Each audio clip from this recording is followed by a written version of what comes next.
Hey everybody. So right now I'm talking to you, and then I'm going to be talking to real people, and then I'm going to be talking to my podcast. So right now I'm talking to him over there, right now I'm talking to my podcast, and right now I'm talking to you. We're here at Barnes & Noble in Altoona, and I'm going to record a What I Learned This Week live episode of the podcast. And I'm also doing it, with some live people. And I want to throw this out there. We only got a handful of people here, but there are less of my relatives and more of my not relatives. So that means we're going in the right direction, my friends. So it's also pretty cool because I'm sitting up front here at Barnes & Noble, and my vision, my long-term vision, I'll talk a little, hi Kelly, my long-term vision is to do this show, with a live audience, within an arena, basically. And it's neat because people are like, what's that guy doing over there? And I'm talking to you, Dred's over there staring at me. It's my brother. I mean, we seriously got like ones of people here. I mean, there's got to be at least 7, 5, whatever.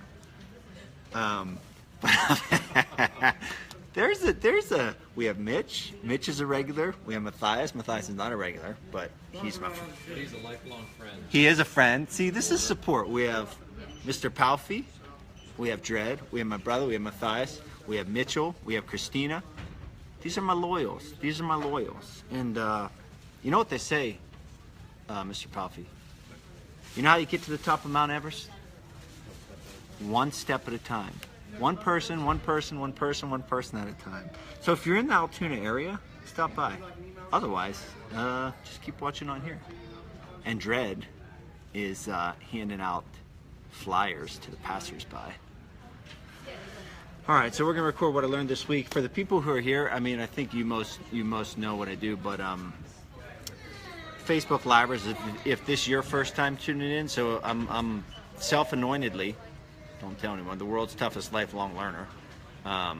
Jed, yeah, I think I self-anointed me that. But so this is a culmination of learning. So the entire work, and it's awesome being here at Barnes & Noble because this is basically a learning center surrounded by books. Makes me happy. Some people, some people like, my wife is addicted to Amazon and she shops on Amazon all the time. I just buy books and I get excited to be in bookstores full of knowledge and learning. And so this episode is going to be an encapsulation of the week's learnings. And yeah, that's it. I was looking for Christina, but I don't know where she's at. All right, so I'm going to get rock and rolling. So like I said, there's some live people here. You're live. And I'm also going to be talking to the podcast. Comment, feedback, what I would love for you to do for me. Hey, Kelly Bowman says hi, Scott. What I would love for you to do for me is whatever learning point hits you in the heart, hits you in the soul, hits your mind, hits your brain, just hits you in some way, write it below and tell me which one it is. I'm going to start recording in 3, 2, 1, go. Hello all, and welcome to another episode of What I Learned This Week. This is the Spaniard, the world's toughest lifelong learner, and I'm on location here at Barnes & Noble in Altoona, PA, and I got to tell you, first and foremost, I'm nervous. I'm nervous because, one, what if nobody shows up? I mean, this is a live event. What if nobody shows up? That's not any fun.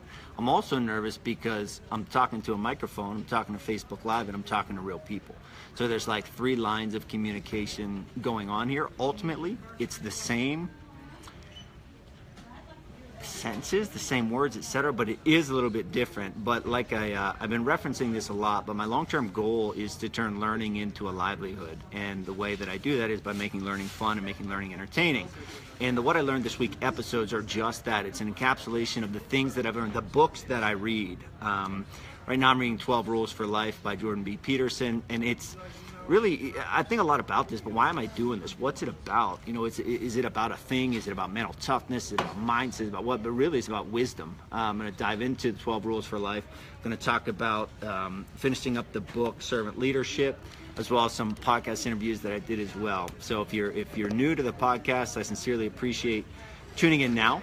If you're here at Barnes & Noble, I sincerely appreciate it. And if you're a Facebook Liver, know that I sincerely appreciate it. What I would love to happen, my absolute favorite thing, is to create discussion based off of the things that I learned. So we all, if you ask someone what are the most common habits of successful people, they're probably going to say exercise. They're probably going to say they're curious and ask a lot of questions. Probably going to say they wake up early. Nearly everyone, may be no absolutes in life, but nearly everyone would say they read. And that is where it's at. Dredd recently passed on to me the idea that reading is preparation, and reading is indeed preparation. It prepares you for whatever life's going to throw your way. So that's why there's so much value in this, and in the conversation that it creates, the conversation that it fosters, to me, is where it's at, right? It's diving into these different deep areas. I'm going to talk about the book 12 Rules for Life here in a minute, but one of the things that I read that I wasn't able to get into the 8-minute AMX episode was this idea that it talks a lot about philosophy, a lot about philosophy, mythology, and finding the best way, like going back to philosophy, what is the best way? What is the proper way to live? And one of the things Jordan Peterson talks about is, he said when the Greeks started exploring and they arrived at India, they realized that, wow, different people think different things around the world. And he basically said in the book, instead of that freaking them out, instead of that kind of making them, like paralysis by analysis, instead of that, they started thinking, what is the best way? And I had never heard that. And Jordan Peterson's a PhD. He's an incredibly intelligent guy, so I would assume that is truth. But it really came down to they just thought, well, what is the best way? I say this way, you say that way, someone else says the other way. What is the best way?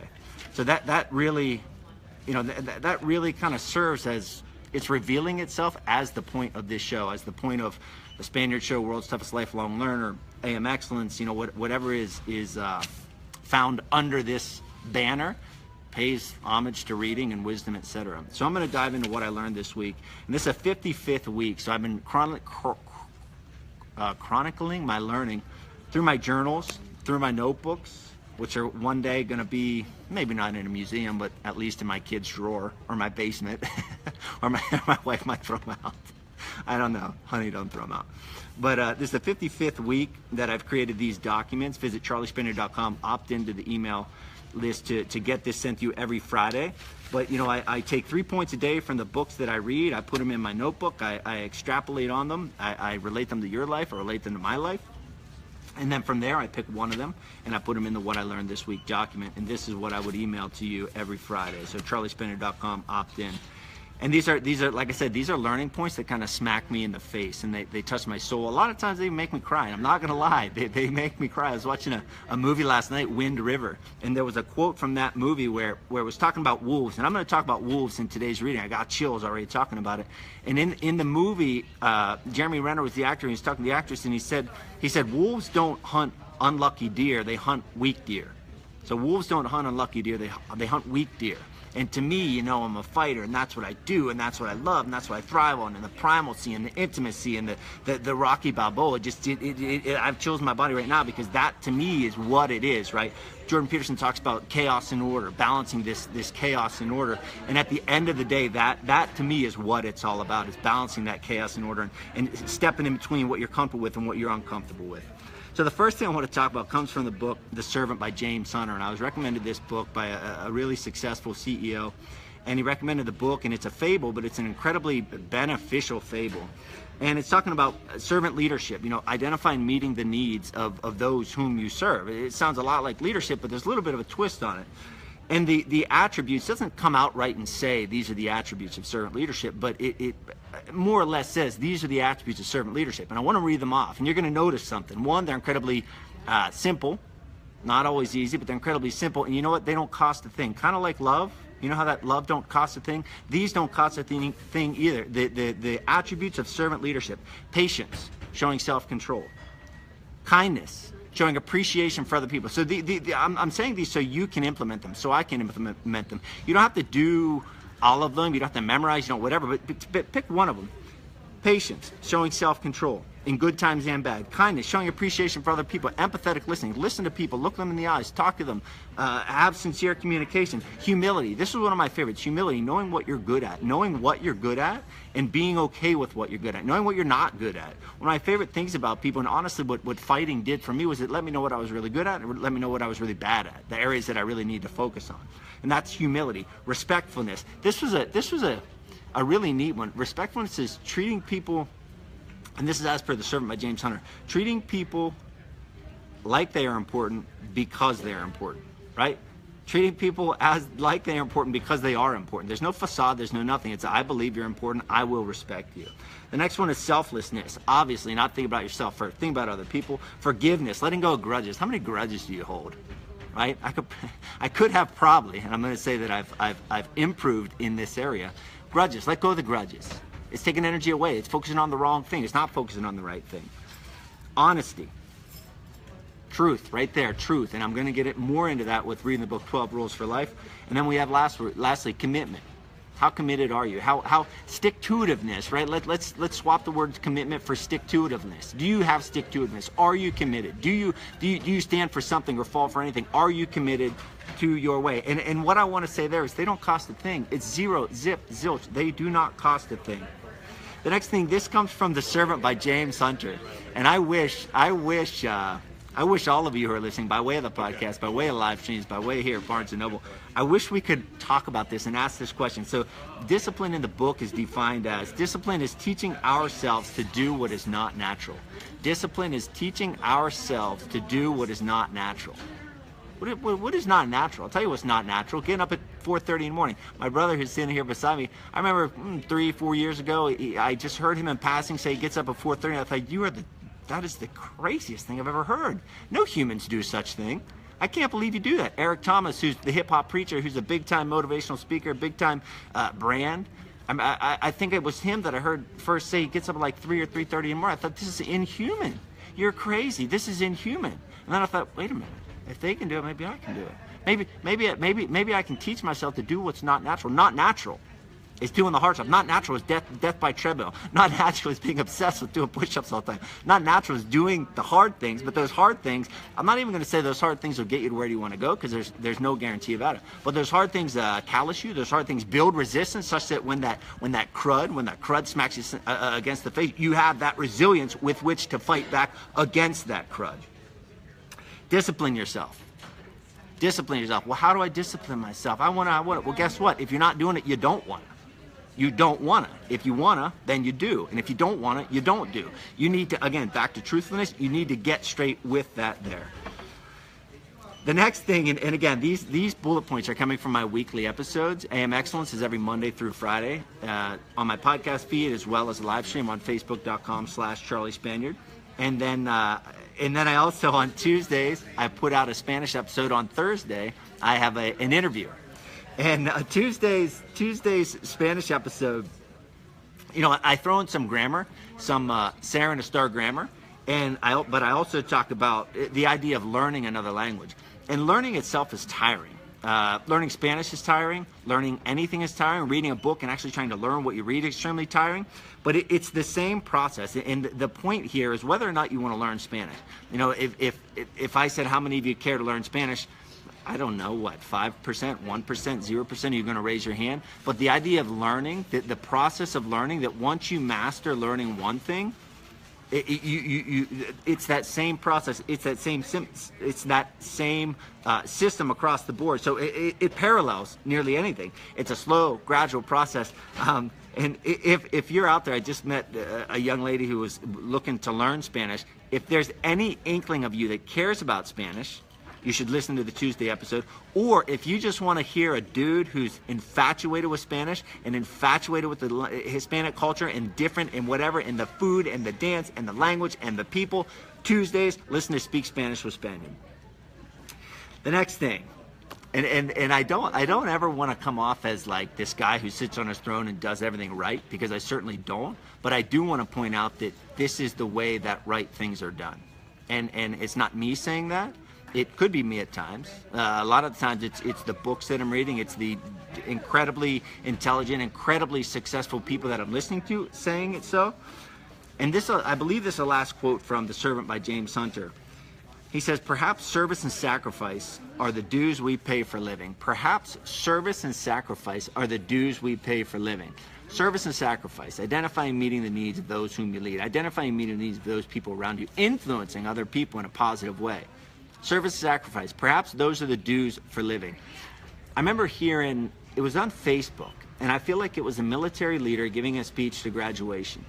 And at the end of that talk, and I wish I remembered the name, I wish I remembered, the specifics of it, but basically at the end of the talk, he said, look, you're basically big boys now, right? You're big boys and girls.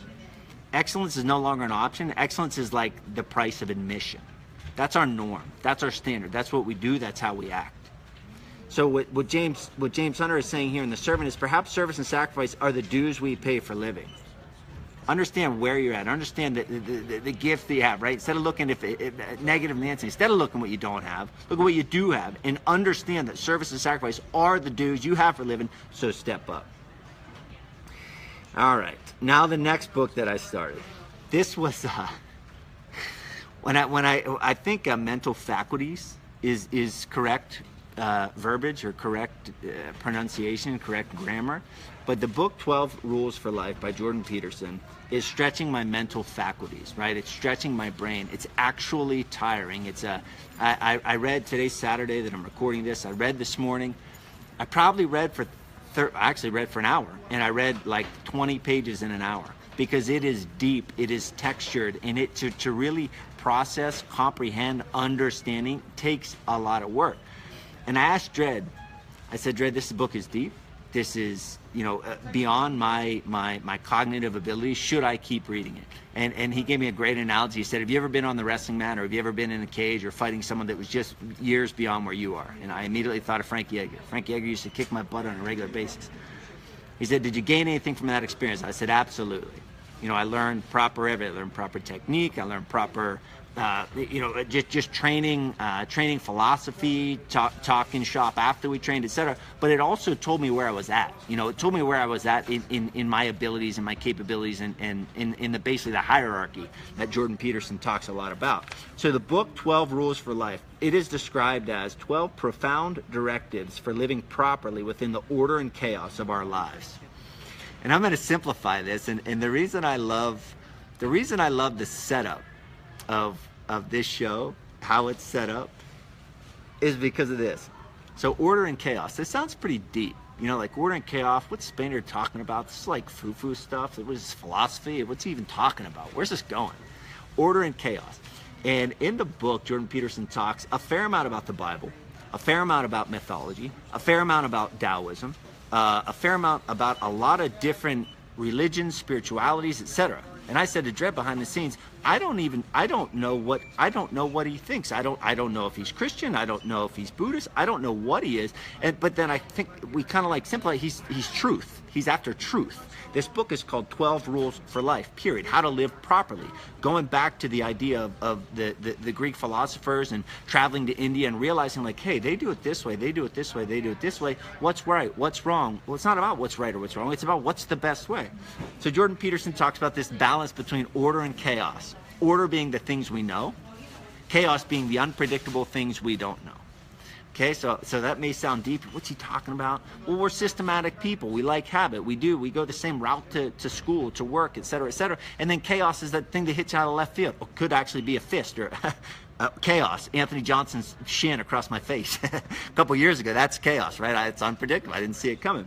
So I'm driving home today. This is a perfect example of order and chaos. I'm driving home today.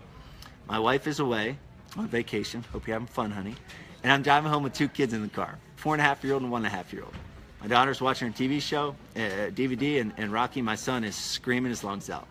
Screaming, all right? So we have order. We had order. We're driving down the road. Gracie's watching a movie. Rocky's kind of like sleeping or tweeting, not actually tweeting, but like hoo-hoo, cooing and stuff like that. That's order, okay? We're talking order and chaos. That's order. Chaos ensues. Rocky is exploding, and Rocky is screaming, and Rocky is hyperventilating, and he's loud, and he's screaming, and my eardrums are about to burst. That's chaos, right? Order, chaos, but we need to balance it. So my daughter says something like, hey, Daddy, what's that song about the energy? I said, Lori Berkner. Lori Berkner. So Lori Berkner is a kid's singer. She writes kids songs, and we have the CD in my car. So I hit play, and all of a sudden Rocky says, ah. So that's order. So we go from order to absolute chaos to order. So that's the human symphony is how they talk about it in the book, How Adam Smith Can Change Your Life. But that's order, chaos, order. So essentially, it may sound floofy, it may sound foo-foo, but essentially it's balancing life. It's walking that balance in life. Like I said, 12 Rules for Life is a very complex book. It might not be a book for everybody, but if you're deep and you're a deep thinker and you're really on this quest for, I don't even know what it's called, wisdom, really, Jordan Peterson is incredibly intelligent guy who has, it's absolutely worth your read. But I wanted to pass out that kind of order and chaos. The next thing, so this quote, on Thursday we had a release of an episode, and it was with a guy named Mike Ritland. And Mike Ritland is a former Navy SEAL and a canine dog trainer. I heard him on Jocko Willink's podcast. And Jocko Willink has a ginormous podcast, and super. He's a former Navy SEAL as well. And I heard this guy Mike Ritland on the Jocko podcast, and the first thing I noticed about him was just his calm and cool demeanor. He was just a dude who, talking about humility. He knew what he is. He knows what he's not. He knows what he knows. He knows what he doesn't know. And I added, he's a former Navy SEAL. He's a canine trainer. I heard him say, he was fascinated with the potential of dogs, a dog's potential. And I'm fascinated with potential. That's why I fight. That's why I fought. That's why I'm infatuated with, Rocky Balboa. That's why I'm infatuated with adventurers and doing, kind of crazy stuff, seeing how far you can push yourself. So I thought, I want to have this guy on my show. So I did what I do. I reached out and said, hey, would you be on my show? He said, absolutely. Turns out he's a big UFC fan, and we had some fight banter, talk back and forth. But this guy, I don't know, it's just an incredible episode. Again, it came out Thursday. It's episode number 172 on the podcast. But the book, right? The book that I read of his is called Team Dog, and it's literally about training your dog. So, before I read this book on the podcast, I thought, should I really read a book about training dogs on my show? Am I going to lose interest? Are people not going to care? But it was really the alignment that Mike Ritland showed between essentially leading dogs, training dogs, and leading people. It's aligned. It's very similar. In the leadership, it's energy, it's respect, it's loyalty, it's attention, it's empathy, it's all that stuff with which we lead people, that we lead and train our dogs. So one, I have a crazy French bulldog named Josie. So I needed to train her. She needs to be better. I have 2 kids at home. I needed to make that better. But then I thought, this dude, I just want to learn. I want to consume his energy and his knowledge and his wisdom. So I read this book.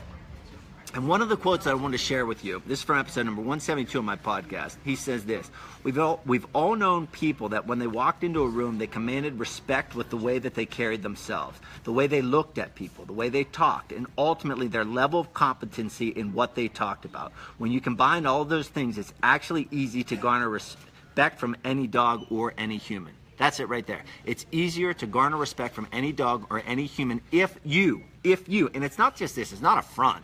It's not strutting around, it's not strutting around pretending you're this thing. It's walking calmly, coolly, and confidently and collectively, knowing that you are this person. And that's exactly what drew me to Mike Ritland in the first place. And that's exactly why I wanted to interview a canine dog trainer, a former Navy SEAL canine dog trainer, and relate his principles to you and me and the other guy. They command respect with the way they carry themselves. How do you carry yourself? One of the rules in Jordan Peterson's book, 12 Rules for Life, the first rule is stand up straight with your shoulders back. How do you carry yourself? Are you slumped? Are you mopey? Are you kicking your heels? Are you looking at the floor? Are you looking to the walls? Are you looking everywhere except someone's eyes? Or are you confident? Are your shoulders back? Is your chin up? Are you walking like you know who you are? They carry themselves the way they look to people. Again, look them in their eyes. Look them in their eyes. No, I'm a human. I'm the Spaniard. Who are you? Okay, great. That level of respect. The way they talked, and ultimately their level of competency. So the way they talked and ultimately their level of competency. So it's not just talking BS. It's knowing your level of competency and being okay with your level of competency. Like I said with training with Frankie. Frankie used to smash me, right? So Frankie's the UFC champion and one of the best of all time. He literally used to beat me up many times a week, hard. This little glove training, punching and kicking, it hurts, right? but you know where you're at. I didn't leave that session and go home and say, honey, I kicked the crap out of Frankie today. No. I knew where I'm at. I knew my level of competency. And when you come to grips with your level of competency, that's why I love fighting so much, because it was so freeing. Because when you get your butt kicked on TV, when you get knocked out cold on TV, you can't go home and say, yeah, I kicked that guy's butt. No, he just knocked me out and you just saw it. Everyone just saw it. So that's knowing your level of competency. And then guess what? If you want to improve that level of competency, you put in the work to improve that level of competency. Period. There's no other way from it. It's actually, and once you do all those things, it's easy to garner respect from any dog or any human. When you know what you know and you know what you don't know, it's easy to garner respect from any dog or any human. And I'm not saying you have to be alpha male dominant. No, because we can't all be alpha male dominant, because then the alpha male dominant wouldn't be an alpha male dominant. It would be the average, right? Another thing I wanted to talk here, and this is kind of a going back, but we're talking about dominance, and I talked about Jordan Peterson. We're talking about calm, cool, and walking with confidence, etc. I found it fascinating, and this is one of the kind of random learning bits that I found in this book, 12 Rules for Life. So he talks about this dominance hierarchy, and a big segment of the book is talking how lobsters are similar to human beings. Now lobsters, dinosaurs I want to say are like 60 million years old maybe. He goes talking about lobsters, and they're 250 million years old. So one of the lines in the book said something like, the lobsters were here, the dinosaurs came, the dinosaurs went, and the lobsters stayed, right? So I'm thinking, what is this? What is it? You're thinking, what the heck is Spaniard talking about? I was thinking, what the heck am I reading about?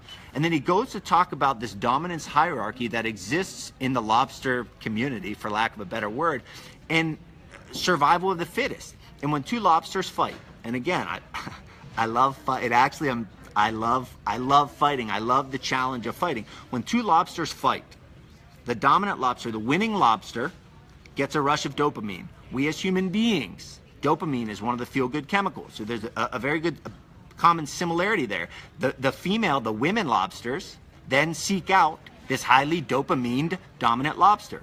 They mate. That's how survival of the fittest.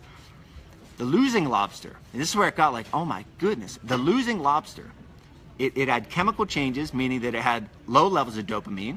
That low levels of dopamine resulted in low self-confidence, which actually affected the posture of the lobsters. I alluded earlier about to how you walk and how you talk. Whenever you're down, right? Next time you watch a fight on TV, look at the loser. I've been that loser many times. Look where his head is. Look where his chin is. He's probably down. He's probably looking at the ground. He has probably has sullen, sulking eyes. That's the same posture as a lobster. And this is another crazy, crazy, crazy learning fact. The losing lobster, so if it was once a dominant lobster, and it loses its fight and he now becomes a non-dominant lobster, the odds of losing again in the future are heightened. And I believe this is called a positive feedback loop. Dred, maybe you confirm and not confirm that. But anyway, he's a loser, so he thinks now I'm a loser. So the odds of him losing in the future are more. And because he can't deal, this is absolutely fascinating, because he can't deal with that, his brain actually dissolves. He grows a new brain, a subordinate brain that feels, because the old brain couldn't be okay with going from dominant to non-dominant. So he gets rid of that brain, grows a new brain that is now more fitting for his status. So if that's not fascinating in and of itself, and when I teach something, I try to give you like something you can do with it. So what can you do with that? You can understand that this dominant hierarchy, and I'm speaking from a fighter's perspective, from a Rocky Balboa perspective, so maybe you don't agree with it. From that perspective, the world will chew you up, spit you out if you let it. But if we go back to how Mike Ritland trains dogs and how we can train ourselves to not be that losing lobster who has to get rid of their old brain and come to grips with start putting in the work. Whether it's physical training, whether it's mental stimulation, no matter what it is, start putting in the work. Because if you're not prepared, the world will get you. I don't want to get too deep and hyperbolic here, but that's why I'm in a bookstore right now. That's why I'm obsessed with reading. And that's why, because when I left world-class fighters, I needed to surround myself with world-classness, and I do it by way of reading. And you, my friends, can and should do that by way of reading. And the last thing that I'm going to touch on, and I briefed this already, but rule number 1 in this book is stand up straight with your shoulders back. Stand up straight with your shoulders back. So this is a psychologist. This is one of the most prominent public thinkers in the circuit today. He's a professor at Harvard, professor at University of Toronto, super intelligent guy. The book, 12 Rules for Life, first of all, he has a real Canadian accent, and it's like really deep. So that's like, I don't want to use the word cute, but I don't know how to say it. Dred's standing here looking, I'm trying to like think of it's just like fun, maybe. But he also like, yeah, it's charming. He also, cuts jokes, etc. But then he'll talk about these like completely, incredibly complex things. But one of the simple rules is stand up straight with your shoulders back. Or as Mike Ritland, the canine former Navy SEAL dog trainer that I talked about, says, from his book, there was a quote that says, exude confidence and forward pressure. Exude confidence and forward pressure. So as these people are walking out of Barnes & Noble, exude confidence and forward pressure. Guess what? The world, I heard one of my friends, Rocky, told me, the world ain't all sunshine and rainbows, right? Because it ain't all sunshine and rainbows. So exude confidence and forward pressure. And I'm going to throw another tidbit in here. So I was, again, this book, 12 Rules for Life, it's filled with so much richness. I honestly could spend probably a whole year just talking about this book. But another fascinating fact that I wanted to share with you, and I don't even know what to do with this fact other than just know that it's real and it's incredible, is, so wolves. There's a quote that I love that says, the strength of the wolf is the pack and the pack is the wolf. You can't have one without the other. I'm the Spaniard and I have the Spaniard Show, but without Dred, the Spaniard Show would be a lot less than what the Spaniard Show is. And in this book, we're talking about primalcy, we're talking about nature, we're talking about survival, really not necessarily evolution, a little bit of evolution, survival, figuring out the truth, basically, our point of being here. And he talks about wolves. And he was talking about competition in the wild. And these animals have it's dominance hierarchy, it's survival. And animals, use a couple different examples. A wren, that's the bird, right? A wren.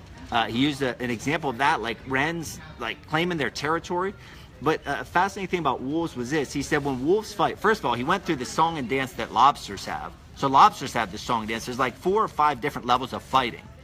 And it originated from what I'm going to tell you. In the wild, lobsters, they're 250 million years old. I'm going to talk about wolves. They have this process for establishing their dominance. And they understand that if we hurt each other too bad here, so right, when in the UFC you fight, right, and we're fighting to the not to the death, to the end of the fight, right? I knock you out, I choke you out, I sub you, the ref, whatever, or I win. Period. That's it. There's no thought about I don't want to make you too sore for tomorrow. You don't want to make me too sore for tomorrow. So let's like whatever.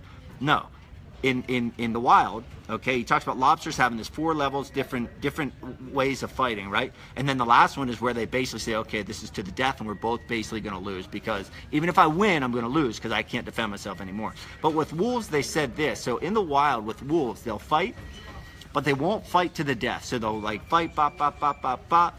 The submissive wolf or the losing wolf, when he decides it's enough, goes to his back, puts himself in a completely vulnerable position, and I get almost like emotional talking about this because it's so freaking raw and real. The other wolf doesn't kill that wolf, right? So they're fighting for territory, they're fighting for dominance, they're fighting for maybe mate, they're fighting for all this stuff, but he doesn't kill that other wolf. And it says in the book, because he knows I may need this guy in the future to hunt with me. So it's like, that's like, that we're talking about order and chaos. That's order and chaos in a nutshell right there. I just found it absolutely fascinating. Again, the sources this week, I read The Servant by James Hunter, read 12 Rules for Life by Jordan Peterson, had awesome, he's actually my friend now, but Mike Ritland, a former Navy SEAL canine trainer, wrote Team Dog. If you have a dog and you actually want to learn to train your dog better, it's an excellent source. And as always, my friends, please visit charliespaniard.com, opt into the email list. And more than that, beyond the stinking email address, I'm looking to develop tough life learners. I'm looking to develop this idea of reading is preparation, and to make learning fun, to make reading fun, to make it valuable, not just fun, but valuable. Make you understand that you're sitting in a position of not confidence and forward pressure. You can get there. So if you're interested in that, please visit charliespaniard.com/booking. As always, tune in Monday through Friday, AM Excellence. Facebook.com/Charlie Spaniard, 6:30 a.m. Eastern Time. Be there.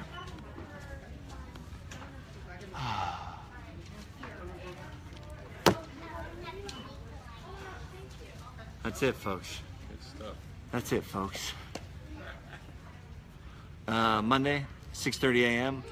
Facebook.com/Charlie Spaniard. Be there. Bring a friend. Pow.